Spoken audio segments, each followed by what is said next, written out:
Part 2 tayo mga kalakbay sa ating Japan series. At nabanggit ko kahapon, i-discuss natin ngayon ang kahalagahan ng Japanese language.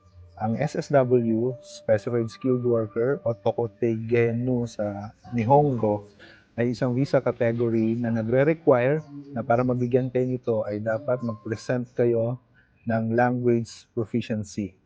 Depende sa skills, ay depende rin ang required na language proficiency.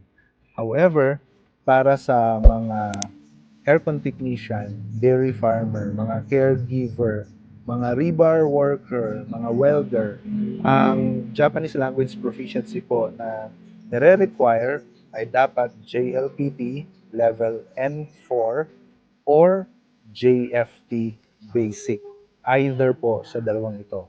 Para makuha po ito, kailangan niyo pong mag-aral ng Japanese language more or less 4 to 6 months. Depende po ito sa number of hours na inyong ilalaan para sa pag-aaral.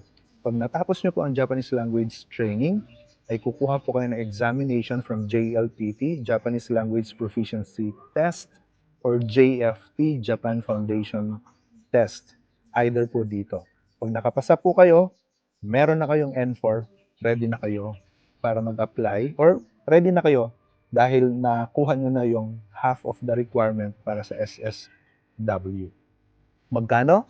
Iba-iba ang presyo ng Japanese language training. More or less, nasa 35, minsan merong 40, merong 41, depende, merong 45,000.